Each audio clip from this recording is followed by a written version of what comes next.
श्रुती चालविली भंती पैसोनिया नव्हे हा सामान्य महिमा संतांचा नैवेद्य हतीचा मूर्ती जेवी उदका माझी वह्या ठेवणी कोरड्या उदका माझी वह्या ठेवणी कोरड्या दावी नरुकड्या विश्वजन निरामने तीही संगीची तरणे दीनवधरणे नवल कोण नव्हे हा सामान्य महिमा संतांचा नैवेद्य हतीचा मूर्ती जेवी विढल विढल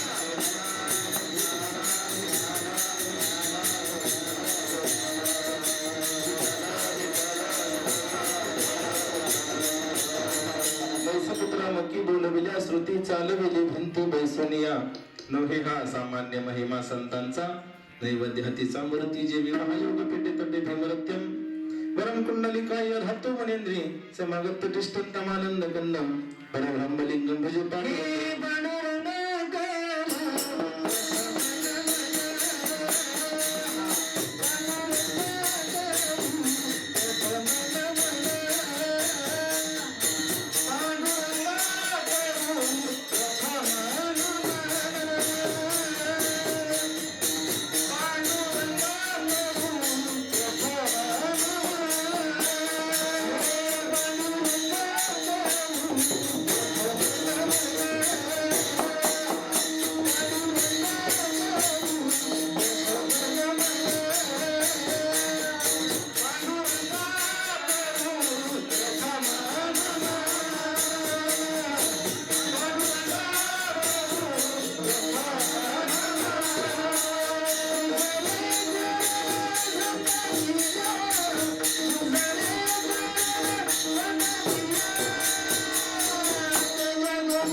प्रथमानमान दुसरे चरण संतांच्या त्यांच्या कृपादाने कटेचा विस्तार बाबाजी गुरुदास तुका जयांचे केलिया स्मरण हे सकळ विद्यांचे अधिकरण हे जीवन दुसरे चरण श्री गुरूंचे ते नमस्कारून आता नमो ज्ञानेश्वरा करुणा करा दयाळा तुमचा अनुग्रह लादलो पावन झालो चराचरी नमो सद्गुरु तुका या ज्ञान दीपा नमो सद्गुरु सच्चिदानंद रूपा नमो सद्गुरु भक्त कल्याण मूर्ती नमो सद्गुरु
पंढरीच्या देवराया दंडवट तुझी पाया मस्तक हे पायावरी या वारकरी संतांच्या प्रस्तुत प्रार्थ प्रसंगी कीर्तन रूपी सेवेकरिता घेतलेला अभंग विश्वमानेश प्रिय चिन्मय स्वरूप अधिकार संपन्न साधू वैराग्याचे मूर्तिमंत पुतळे वारकरी संप्रदायाचे कळस माझे जगद्गुरु तुकोबराय यांचा कृपा आशीर्वाद लागलेले महाराष्ट्राचे शेवटचे संत म्हणून ज्यांना आपण ओळखतो ते निळोबाराय त्या निळोबारायांचा संतपर प्रकरणात संतांचं अलौकिक असं वर्णन करणारा भालसेवेकरता घेतला चक्रवर्ती माऊली महावैष्णव ज्ञानोबाराय यांचं वर्णन करतात। अभंगाच्या दुसऱ्या चरणामध्ये निळोबाराय यांनी भगवंताचे लाडके भक्त नामदेवराय आणि अभंगाच्या तिसऱ्या चरणामध्ये माझ्या जगद्गुरु तुकाराम महाराजांचं वर्णन केलंय आणि शेवटच्या चरणामध्ये निळोबाराय सांगतात की तिन्ही संतांच्या संगतीमध्ये जर आपण आलो की तिन्ही लोकांचा उद्धार होईल, स्वर्गलोक, मृत्यूलोक आणि पाताळलोक आणि उद्धार होणार ह्याच्यात कुठल्याही प्रकारचं नवल नाही। म्हणून निळोबाराय सांगतात की नो हा सामान्य महिमा संतांचा नैवेद्य हातीचा मूर्ती जय विठ्ठला विठ्ठला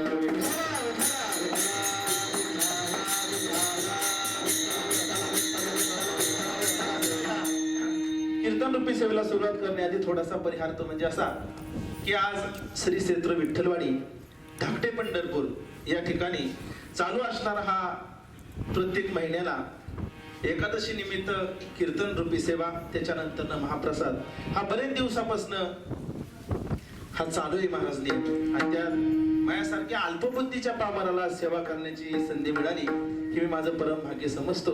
आज असणारी जया एकादशी आणि त्याच्या निमित्त आपल्याला ही एक नैमित्तिक कीर्तन रूपी सेवा विठ्ठल विठ्ठल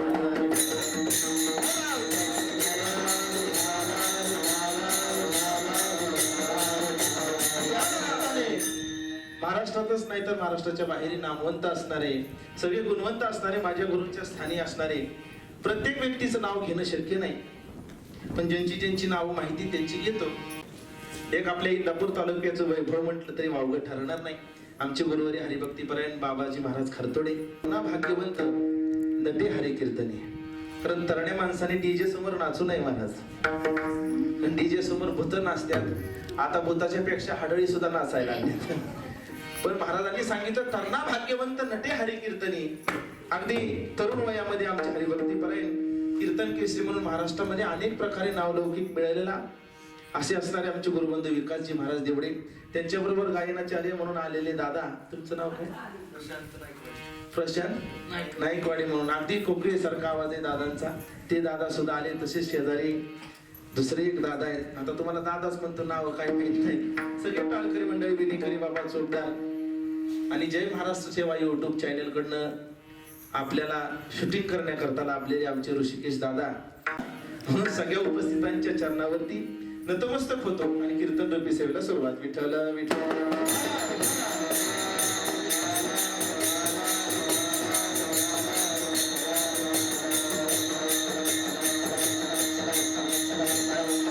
घेतलेला अभंग माझ्या निळोबारायांचा, निळोबारायांमध्ये संतांचं अलौकिक असं वर्णन केलंय आणि निळोबारायांना महाराष्ट्रातील शेवटचे संत म्हणून ओळखलं जातं का, तर माझ्या जगद्गुरु तुकाराम महाराजांचं वैकुंठ गमन झालं आणि त्यानंतर निळोबारायांना तुकाराम महाराजांना भेटण्याची तीव्र इच्छा झाली। निळोबारायांच्या मनामध्ये तुकोबारायांना भेटण्याची तीव्र इच्छा झाली, म्हणून निळोबारायांनी 42 दिवस अनुष्ठान करण्याचं ठरवलं। ज्या ठिकाणावर वैकुंठ गमन झालं त्या ठिकाणी निळोबाराय बसलेले आणि त्यांनी सांगितलं की मी 42 दिवस अनुष्ठान करणार का, तर तुकोबारायांनी मला तिथं भेटायला यावं। विठेवरती जगाचा मालक बसलेला आहे, उभा राहिलेला आहे, त्या मालकाला राहावे ना, कारण माहितीये की मनुष्य जातीचा ह्या मनुष्य धर्मामध्ये आपण जन्माला आलो, ह्याचा प्रत्येकाचा जीव हा अन्नमय कोशात आहे।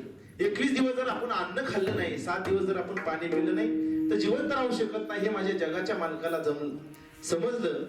विठेवरती दम निघाला, लक्षामध्ये आलं की निळोबारायांना 21 दिवस जर अन्न पाणी भेटलं नाही तर निळोबारायांच्या जीवाचं काहीतरी बरं वाईट होऊ शकतं। निळोबारायांनी अनुष्ठान मांडले ते 42 दिवस साठी।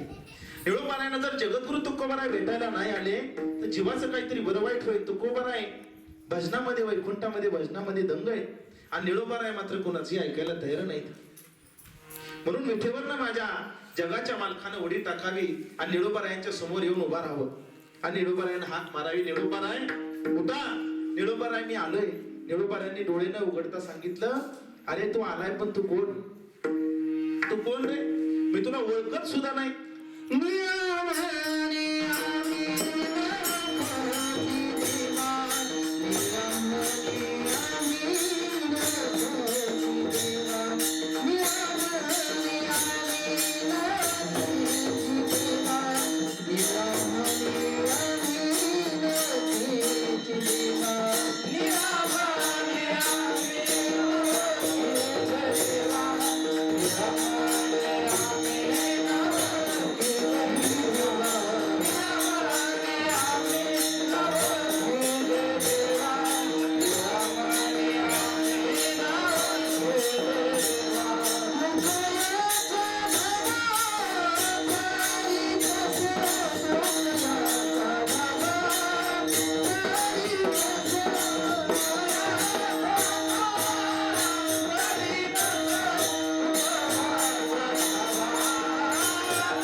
समोर उभा राहून सांगावं, निळोबाराय मी आलोय. निळोबाराने सांगितलं, निळामान्य आम्ही न ओळखीचे देवा. अरे देवा, तू आलाय खरं, पण आम्ही तुला ओळखतच नाही. पण भगवंतानी विचारलं, आताच कसा? तर तुकोबरा यांचा धावा करीत तसे मी तुकोबरा यांचा धावा करतोय. तुला कोणी सांगितलं नव्हतं, तू आला कशाला? पण भगवंताने सांगावं, निळोबाराय योगियांच्या ध्यानात ध्यात्याला तुलसी तो आम्हापाशी मागे पुढे. निळोबाराय 80 वर्ष लोखंडाचं पीठ करून लोकांनी तपश्चर्या केली, पण त्यांच्या डोळ्याच्या काय स्वप्नामध्ये सुद्धा मी दिसत नाही किंवा एक सेकंदभर नजरेला पडत नाही. आणि ह्या जगाचा मालक निळोबाराय तुमच्या समोर आलाय. पण माझ्या साधू संतांची इतकी ताकद श्रेष्ठ आहे महाराज की भगवंताला सुद्धा माघारी लावण्याची ताकद माझ्या निळोबारायांमध्ये होती. निळोबारायांनी सांगितलं, देवा तुला कोणी निमंत्रण पत्रिका पाठवलेली का? मग बिन निमंत्रणाचा तू घरी कसा आला? कुणाच्या घरी निमंत्रणाचं जातो का तू? नाही ना. तुझं येथे तुझं लागी बोलाविले कोणी, पार्थिल्या वाचून आलास का? अरे तर तुला बोलवलंच नाही तर निमंत्रण नसताना तू कशासाठी आला? भगवंताला नाईलाजानं जावं लागलं. जगद्गुरु तुकोबाराय महाराज निळोबारायांना भेटण्याकरता आले. महाराज म्हणतात, हात ठेविला मस्तकी प्रसाद देऊनी केले सुखी.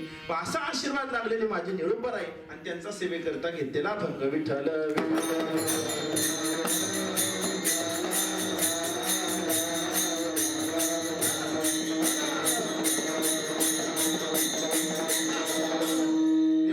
अभंगामध्ये संतांचं अलौकिक असं वर्णन केले. संतांचा विचार केला तर कळते हे वृंदावन प्रेमभूमी, द्वारका कर्मभूमी, महाराष्ट्र ही संतांची भूमी. भारत देशाचा विचार केला तर भारत देशामध्ये 252 संतांची यादी लागती. त्यात प्रथम क्रमांक लागतो तो माझ्या जगद्गुरु तुकोबारायांचा.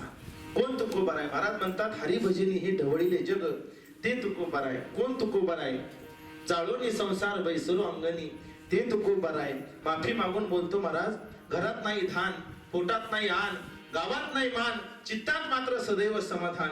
असे असणारे माझे जगद्गुरु तुकोबाराय. वारकरी संप्रदायाच्या कळसस्थानी असणारे माझे तुकोबाराय भारत देशामध्ये 252 संतांच्या यादीमध्ये प्रथम क्रमांक लागावा. आणि ते तुकोबाराय आपल्याला सांगतात की बाबा रे, मानव जातीमध्ये तुम्ही जन्माला आला ना, परमार्थ करणं हे तुमचं काम आहे. कारण हा देहच ज्या कारणाकरता दिला त्या कारणाकरता तुम्ही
करता दिलाय म्हणून भजनाकरता लोकांनी वापरला का? नाही ना महाराज. लोक म्हणतात की देवे दिला देह भजना गोमठा. इतकी खात्यात महाराज, इतकी खात्यात. माझ्यासारखी इतकी जाड झाल्यात मावशी, फुटची सुद्धा बसत नाही तो. काय करायचे आपल्याला? एक माणूस इतका जाड झालता, इतका जाड झालता, खुर्चीत सुद्धा बसत नव्हता. इतका जाड माणूस नेमकं त्याच्याच घरी चोरी करायला आले. 6 चोर चोरी करण्याकरता आले महाराज. चोरी करून झाली, 5 चोर दाराच्या बाहेर निघाले आणि 6वा चोर निघाला तेव्हा ही आडवा झोपला होता. त्याला ओंडून महाराज तिथं खिंड वंडून जाण्याचा योग होता त्यांना. ती नेमकं जाता जाता ह्याच्या पोटाला त्याची लात लागली आणि या जाड्या माणसाला जाग आली. डोळे उघडले की चोर जाताना दिसला. ह्याने पटकीने पाय धरला, असं फिरून आपटला, त्याला खाली पाडला आणि ही त्याच्या शरीरावर बसला. आता ही त्याच्या अंगावर बसल्यावर खालच्या गुदगुल्या होत असते नाही का? पटकीने पोराला उठवलं, सांगितलं पप्या लवकर जा म्हणला पोलीस स्टेशनला आणि पोलिसांना घेऊन ये म्हणला. ह्याला पोलिसांच्या ताब्यात देतो. पप्या आपलं डोळं चोळं फुटला, उमऱ्याच्या बाहेर गेला, 2-3 फेऱ्या मारायला लागला. बापाने विचारलं पप्या काय रे? पोलीस स्टेशनला जातो म्हणला. जा ना लवकर. अहो म्हणला पप्पा पोलीस स्टेशनला चाललोय पण माझी चप्पल गावा नाही. ती चोर म्हणला पप्या तुझ्या पाया पडतो, तुझी गावत नसली तर माझी घालून जा, पण लवकर जा पोलिस घेऊन ये. पोलिसांनी टायर मध्ये घालून मारलं तरी दुःख वाटणार नाही रे, पण 200 किलोचा बोजा किती वेळ झाला अंगावर बसलाय. महाराज म्हणतात देवे दिला देह भजना गोमटा. महाराजांनी सांगावं दिले इंद्रिय हात पाय कान डोळे मुख बोलाया वचन. अरे इंद्रियांना जी कामं सांगितली, डोळे तुम्ही घ्या रे सुख पहा विठोबाचे मुख. हाताने टाळी वाजवायची, पायाने आळंदी ते पंढरपूरची वारी करायची, ह्या मुखाने त्या भगवंताचं नामस्मरण करायचं. पण साधू संतांनी सांगितलेला मार्ग सुखाचा आणि स्वस्ताचा ठरतोय, पण साधू संतांच्या शिकवणी लोक चालत नाही. ही आपल्या महाराष्ट्राची शोकांतिका. विठ्ठल विठ्ठल.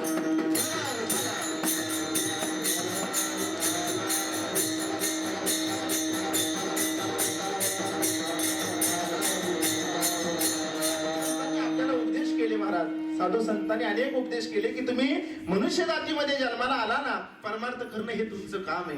कारण आईच्या उदरामध्ये आपण 9 महिने 9 दिवस असतो ना, त्यावेळेस आईच्या उदरामध्ये दुःख आपल्याला सहन होत नाही. महाराज म्हणतात काय सांगू गरिबीच्या यातना मज भोगिता नारायणा. देवा या गर्भाशयातल्या यातना मला सहन होत नाहीत रे. त्यावेळेस ती भगवंताला ते आईच्या उदरामध्ये असणारं बाळ त्या भगवंता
ते बाळ भगवंताला विनंती करतं देवा एक वेळ तरी या दुःखा वेगळे दुरितांचे जाळे वसुनी. भगवंताने सांगावं बाळा अरे मी तुला मदत करेन पण आपला नेम आहे देसी तेव्हा घेसी, त्याच्या बदल्यात तू काय देशील? तेव्हा बाळाने सांगावं आठवीन पायी हा माझा नवस रात्री दिवस पांडुरंगा पांडुरंगा. अरे मी तुला नवस करतो ज्यावेळेस तू मला जन्माला घालशील ना त्यावेळेस तुझ्या पायाला किंवा तुझ्या नामाला कधीही विसरणार नाही. पण देवाने सांगितलं की माझा तुझ्यावरती भरोसा नाही म्हणते. मला आईच्या उदरामध्ये तुला वचन द्यावं लागेल. भगवंताला आईच्या उदरामध्ये बाळाला वचन दिलं आणि ज्यावेळेस जन्म झाला ना, सूर्यकिरणाचा प्रकाश डोळ्यावरती पडल्यानंतर बाळ खोटं बोललं. महाराज म्हणतात शेवटची पाळी एक मनुष्य जन्म चुकलियावर मग फेरा पडे. भगवंतानी सांगितलं तिथं खोटं बोलला ना, पण कितीही जगला तरी शेवटी तुला माझ्या पायापाशी यावं लागतं. म्हणून आईच्या उदरामध्ये तरी वचन दिलं. आपण भगवंताचं नामस्मरण करू, पण आपण करत नाही. साधू संतांनी सांगितलं म्हणून आपण कधी केलंय का? नाही ना. वारकरी संप्रदायाच्या कळसस्थानी असणारे तुकोबाराय आपल्या अगदी सर्वसामान्य माणसांच्या पायावरती दंडवट घालतात. महाराजांनी सांगावं की सगळ्यांच्या पाया माझे दंडवट. अरे मी तुमच्या पायावरती दंडवट घालतो. एवढंच नव्हे तर महाराज देव डोक्यावरती घेऊन आले. देव घेण्याकरता महाराजांनी सांगितलं देव घ्या कोणी, देव घ्या कोणी. आयता आला घर पुसून. अरे तुम्हाला काही न करता, काही अट्टास न करता देव तुमच्या घरी आलेला आहे. पण लोकांनी सांगितलं महाराज देवना लोके, देवना लोके. अरे आम्हाला देव लागत नाही. मग साधू संतांनी सांगितलं म्हणून लोकांनी भगवंताला मानलं का? नाही ना. साधकांनी विचारलं की तुकोबारायांना सांगितलं महाराज पण संतांची गरज महाराष्ट्राला का, किंवा ह्या जगाला संतांची गरज का? महाराज सांगतात की आग लगी आसमान में जल जल गिरे अंगार. आग लगी आसमान में जल जल गिरे अंगार. संत न होती दुनिया में तो जल जाता संसार. महाराजांनी सांगितलं संत जर दुनियामध्ये नसते तर ह्या जगाची राख रांगोळी झाली असती. कुठेही टाळ विना परपाच कधी वाजला नसता. आणि जेवढा मानव जातीमध्ये जन्माला आलेला समाज आहे ना, तो रसा तळाला घ्यायच्याशिवाय राहिला नसता. कारण साधू संतांची शिकवणीचा मार्ग सुखाचा आणि स्वस्ताचा चालू आहे. म्हणून अजून कुठेतरी जग सुखी आहे महाराज. नाहीतर आपण बघतोय गेले 1 वर्ष झालं न दिसणारा विषाणू पण अख्ख्या जगाला पाणी पाजले हो. न दिसणारा विषाणू. म्हणून कुठंतरी अजून परमार्थ चालू आहे ना. म्हणून आपल्याला कुठेतरी अशी कथा कीर्तन प्रवचन ऐकायला भेटतात. नाहीतर कलियुगाचं वारं इतकं भयान प्रकारचं ओघावतंय की महाराज म्हणतात त्याचं विशेषण आपण न केलेलं बरं. विठ्ठल विठ्ठल.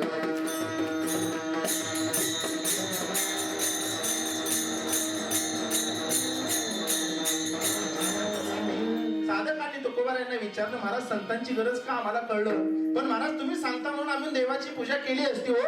पण तुम्ही देवाची पूजा करायला सांगता तो देव तर दगडाच आहे. तुकोबारायांनी सांगावं हो आम्ही दगडाच्या देवाची पूजा करतो.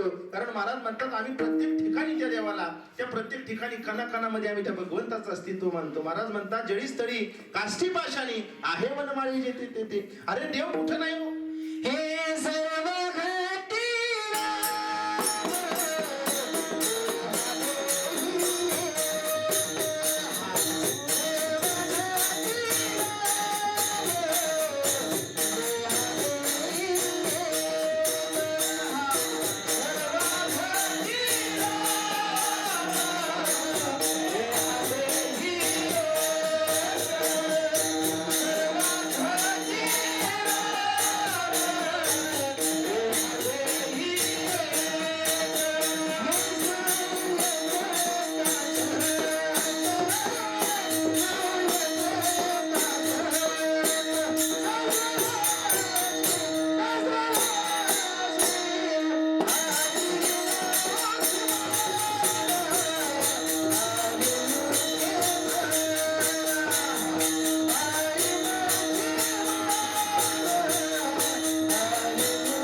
देहादेही एक कुठं नाही हो. किंवा महाराजांनी सांगितलं विठ्ठल जळी स्थळी भरला देता ठाव नाही उरला. आज या दृष्टीने पाहिला विठ्ठलची विठ्ठल. अरे कुठं नाही सजीव निर्जीव प्रत्येक वस्तूमध्ये मी त्या भगवंताचं अस्तित्व मानतो. पण साधकांनी सांगितलं तुकोबाराय हे आम्हाला मान्य नाही. तुम्ही दगडाची पूजा करताना ह्या मूळ गोष्ट आम्हाला मान्य नाही म्हणून आम्ही तुमच्या भगवंताला मानत नाही. तुकोबारायांनी सांगावं अरे भगवंता त्या दगडाची पूजा करतो आम्ही कारण नाईलाजाने आम्हाला ते करावं लागलं. महाराज म्हणतात किताबें पढ़ने से ज्ञान नहीं मिलता. किताबें पढ़ने से ज्ञान नहीं मिलता. मंदिर जाने से भगवान नहीं मिलता. किताबें पढ़ने से ज्ञान नहीं मिलता. मंदिर जाने से भगवान नहीं मिलता. पत्तरों को इसलिए पूछते हैं कि भरोसे के लायक कोई इंसान नहीं मिलता. महाराजांनी सांगावं पुस्तकं वाचून कधी ज्ञान भेटत नाही. मंदिरामध्ये गेल्यानंतर कधी देव भेटत नाही, त्या दगडाची पूजा करावी लागली का तर माणसांच्या गर्दीमध्ये त्या योग्यतेचे पात्रतेचा माणूस आम्हाला अजून सापडला नाही, म्हणून नाईलाज असतो दगडाची पूजा करावी लागते. कारण दगड एकदा मंदिरामध्ये गेला ना देव होऊन जातो. आपण सकाळ संध्याकाळ मंदिरामध्ये जातो, पण माणसाचे माणूस राहतो ही आपली शोकांतिका आहे. महाराज म्हणतात देव पावयासी गेलो ते देवाची होऊन ठेवलो. हे संतांच्या मुखामध्ये शोभतं महाराज. कारण साधू संतांनी भगवंताला बघायला गेलं ना की भगवंताच्या चरणावरती लीन व्हावं, पण आपली लोक म्हणतात देव पावयासी गेलो, नवीन चप्पल जोड घरी घेऊन आलो. आपली लोक काल्याच्या प्रसादाला जात नाहीत बाबा, चप्पल चोरायला जातात. इतकी भयान लोक आहेत आपल्या समाजामध्ये. किंवा विठ्ठल विठ्ठल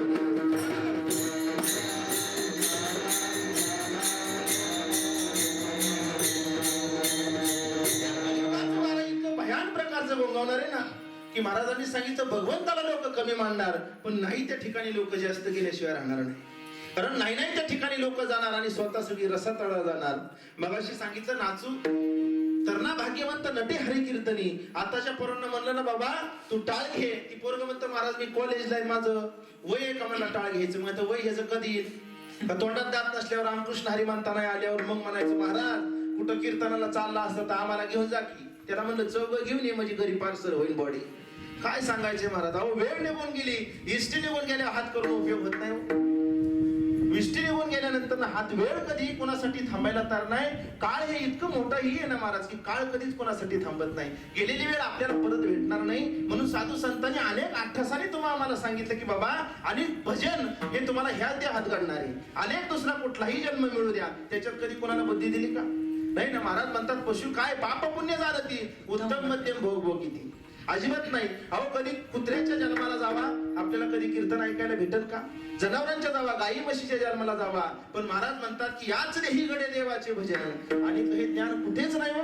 कुठल्याही जन्मामध्ये जा, मानव जात सोडून कुठेही तुम्हाला परमार्थ घडणार नाही. म्हणून साधू संतांनी सांगितलं अरे कधी न मिळणारा आता भेटलाय तुम्हाला, कधी न मिळणार. आंधळ्याच्या हातात कावळा सापडावा तसा सापडला, मग आलेल्या संधीचं तुम्ही सोनं करा. पण साधू संतांनी सांगितलेल्या मार्गावरती लोक चालत नाही, लोक परमार्थ करतात महाराज, पण देवाचा इतका बाजार मांडला ना. आजकाल अशी फॅशन निघाली की वारावारी देव बदलते, तो वारावारी देव बदलतात. रविवार आला की महाराज म्हणतात एअरपोर्ट एअरपोर्ट जय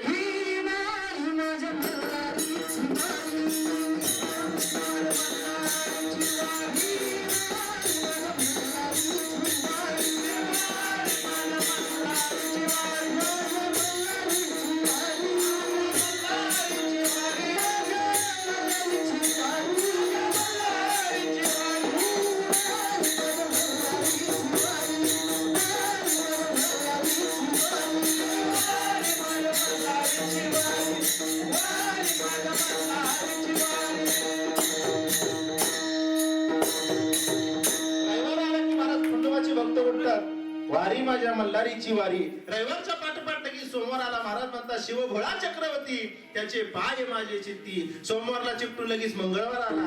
आमच्या आयाबाया उठल्या, हातावरती परडी घेतली आणि मावशीने म्हणावं आईचा जोगवा जोगवा मागेन. त्याच्या मागे लगेच बुधवार तोंड काढत आला. पांडुरंगाचे भक्त उठले, त्यांनी म्हणावं बोलावा विठ्ठल भावा विठ्ठल करावा विठ्ठल जीवे भावे. त्याच्या पाठोपाठ बुधवार आला. दिगंबरा दिगंबरा श्रीपाद वल्लभ दिगंबरा. त्याच्यानंतर शुक्रवार आला. संतोषी माता जय जय संतोषी माता जय जय हो. आणि त्याच्यानंतर मात्र शनिवार आला.